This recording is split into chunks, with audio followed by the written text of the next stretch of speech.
What it is, what it was, what it could be, y'all. Welcome back to Disc Golf Justice. Today I have my most anticipated disc review of all time. I was lucky enough to have Discraft notice some of my content and reach out to me and offer to send one of the new test flight Zone OSs. First of all, major shout out to Discraft because I'm pretty sure I'm the first and only person in the whole continent of Australia to own this disc right now, so that's super cool. But this is gonna be a two-part review. For the first video, I'm just gonna play 9 holes with the Zone OS and get a feel for how it flies. And then stay tuned for the second video because I'm gonna compare the Zone OS to the Get Freaky Zone and an ESP Zone. I happen to have all three now, so it'd be a perfect time to compare them. Right off the bat, in terms of hand feel, I can tell this is a very aggressive disc. It's got a super flat top. Like, this is the flattest disc I've ever seen. When you put it in your hand for the forehand, it does feel bitey. Like, it's not necessarily comfortable in your hand for the forehand, but it feels fine for backhand, honestly. I would say this feels like the Cryztal Flex plastic on the Get Freaky, but harder, more stiff. Like a stiffer Cryztal Flex plastic is exactly what it feels like. I'm just gonna do some random holes. I'll probably stick to shorter ones, not necessarily take on the long boys with this crazy overstable thing. If I had to guess, this is gonna fly like my Baobab, how the stability wise, so I'm just gonna put it on a lot of Annie on this forehand and flex it down there.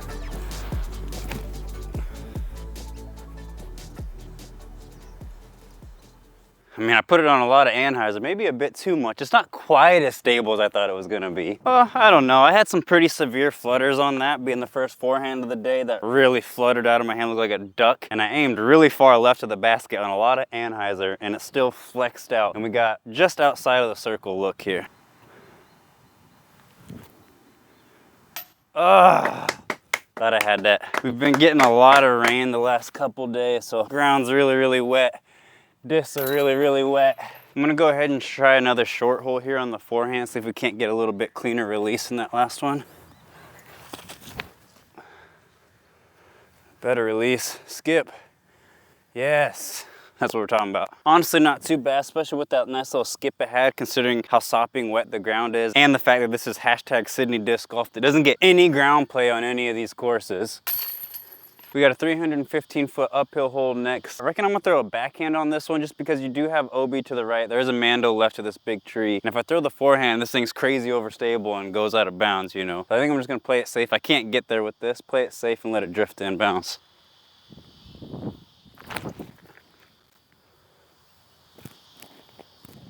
My form was so janky on that.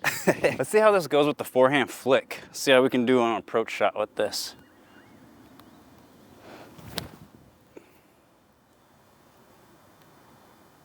Not getting a clean release today. We got another little tester here. I'm not getting the cleanest releases on those forehands today. That's definitely me and not the disc. Don't blame it. Let's put this birdie putt in there.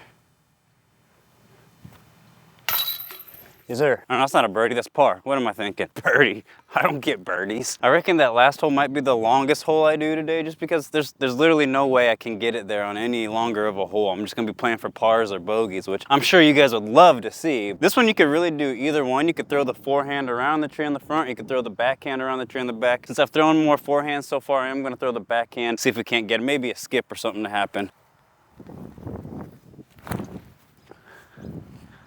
Skip off the road. Dang it.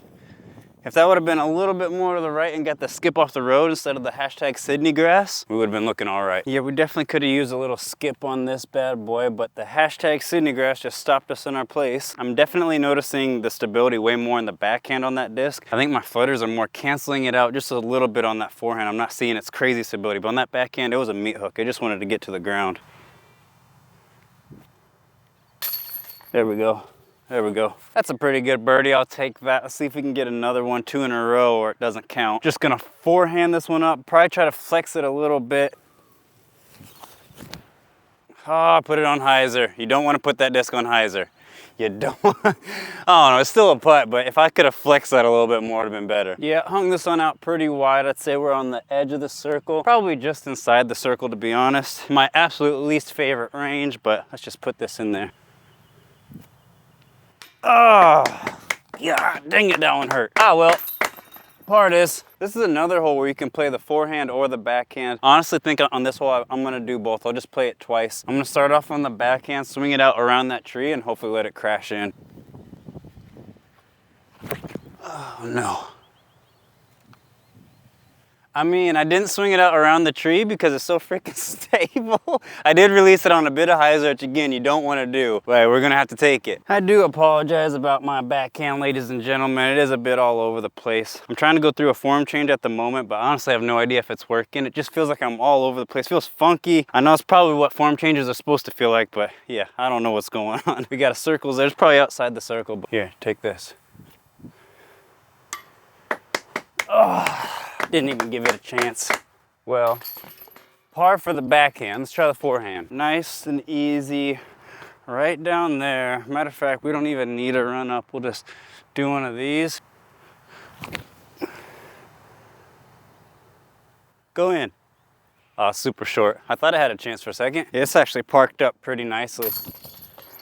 We'll take that bird. Forehands are out on that one. This should be a good hole for the backhand. It's like 258 feet. Everything to the right is OB. So a lot of people try the forehand, but you do risk going OB. And with something this stable, just not risking. I'd rather swing it out over OB and let its ridiculous overstability bring it back safe. Try the backhand. Oh, I gotta put that on Annie. You cannot throw it. You can't throw it flat. I never do this, but I'm actually gonna go pick that up and throw it again. Just ran through the sloppiest freaking mud pile going out to grab this.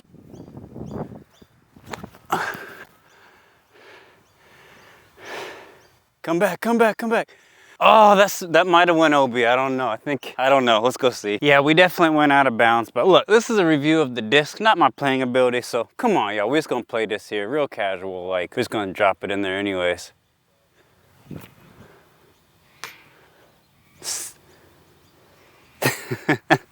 I think I left my mini at the last hole. I'll have to go back and get that. It's my favorite mini. Last hole, we got an island hole. Another hole that you could throw backhand or forehand, but I'm feeling the backhand right now. I just want to do a stand still, watch the stability do its thing and crash back in there.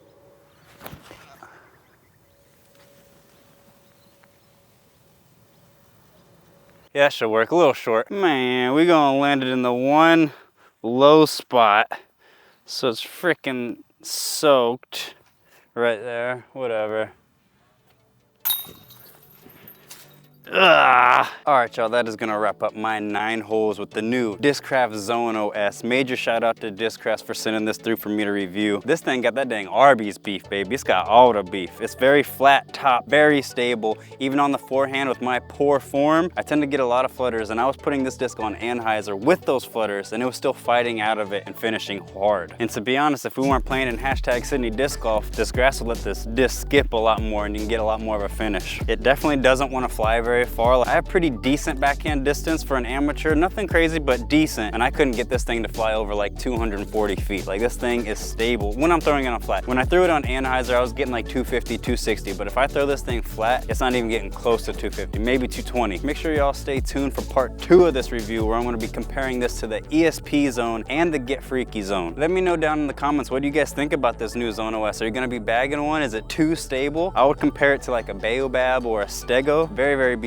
Can handle any headwind, can handle any amount of torque. You're gonna be fine with this. But I'm curious, how many of you are gonna be actually bagging one? But if you guys like the video, make sure you give it a big old thumbs up. If you wanna see more, make sure you smash that subscribe button so you don't miss out on any of my future content. And I'll catch you in the next one. Peace.